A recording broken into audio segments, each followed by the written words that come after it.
दोस्तों, आज के दौर में साइंस ने बहुत तरक्की की है। अगर आप पहले के ज़माने को देखें और फिर आज के ज़माने को देखें तो आपको एक बड़ा सा बदलाव दिखाई देगा। पहले लोगों के लिए एक जगह से दूसरी जगह सफ़र करना भी बेहद चुनौती भरा काम था। उन्हें सफ़र में कई दिन भी लग जाते थे। लेकिन अगर हम आज के दौर की बात करें तो सिर्फ एक शहर से दूसरे शहर ही नहीं बल्कि इंसान स्पेस में भी जाने के काबिल हो चुका है और चांद तक का सफ़र कर चुका है। हमारी हिस्ट्री में एक अहम मोड़ तब आया जब 1958 में प्रोजेक्ट मर्क्यूरी शुरू हुआ। इस प्रोजेक्ट में इंसान पहली बार स्पेस में जाने वाला था और फिर 12 अप्रैल 1961 को रशियन एस्ट्रोनॉट यूरी गैगरिन इतिहास का एक पहला शख्स बन गया जो स्पेस में गया। दिखती बात है ये उसके लिए बहुत ही रिस्की भरा काम होगा, लेकिन यूरी ने 108 मिनट की कामयाब स्पेस फ्लाइट मुकम्मल करके तारीख में अपना नाम लिखवा लिया। लेकिन स्पेस की तरफ जाने वाली सारी फ्लाइट्स कामयाब नहीं होती, बल्कि रास्ते में ही कुछ ऐसी घटनाएं हो जाती है जिसकी वजह से पूरा मिशन फेल हो जाता है। 1986 में नासा के स्पेस शटल चैलेंजर में 7 लोग सवार थे, लेकिन बदकिस्मती से ये स्पेस शटल महज 73 सेकंड में ही तबाह हो गया और 7 लोगों की उसी जगह पर मौत हो गई।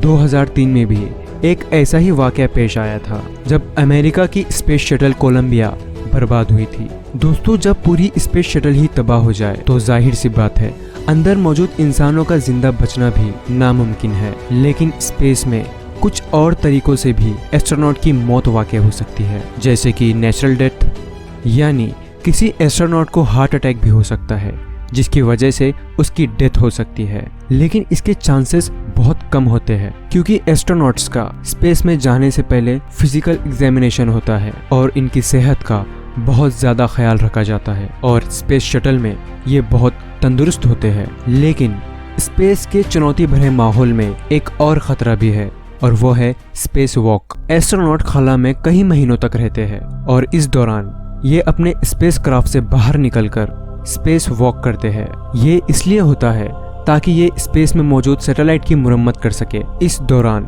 ये मुख्तलिफ एक्सपेरिमेंट भी करते हैं और असल खतरा इनको यही होता है। स्पेस वॉक करते वक्त अगर एस्ट्रोनॉट को एक छोटी सी चीज भी टकरा जाए, चाहे फिर वो एक नट क्यों ना हो, जिस वजह से इनके स्पेस सूट में सुराख हो सकता है और स्पेस सूट के पंक्चर होने की वजह से एस्ट्रोनॉट कुछ ही सेकंड्स में मर सकता है। अगर एस्ट्रोनॉट के स्पेस सूट में सुराख हो जाए तो महज 10 सेकंड्स में इसके जिस्म में मौजूद पानी और ब्लड भाप बनना शुरू हो जाएगा और एस्ट्रोनॉट की बॉडी किसी गुब्बारे की तरह फूलना शुरू हो जाएगी और सिर्फ 15 सेकंड्स में एस्ट्रोनॉट बेहोश हो जाएगा और 30 सेकंड्स में इसके फेफड़े काम करना बंद कर देंगे। धीरे धीरे एस्ट्रोनॉट की बॉडी जमना शुरू हो जाएगी और फिर इसकी मौत वाक़ हो जाएगी। लेकिन अब सवाल ये है कि स्पेस क्राफ्ट में बैठे बाकी लोग इसकी बॉडी के साथ क्या करेंगे। ये इसकी बॉडी को स्पेस में यूं ही छोड़ नहीं सकते क्योंकि इसकी बॉडी किसी दूसरे स्पेस क्राफ्ट के साथ टकरा सकती है।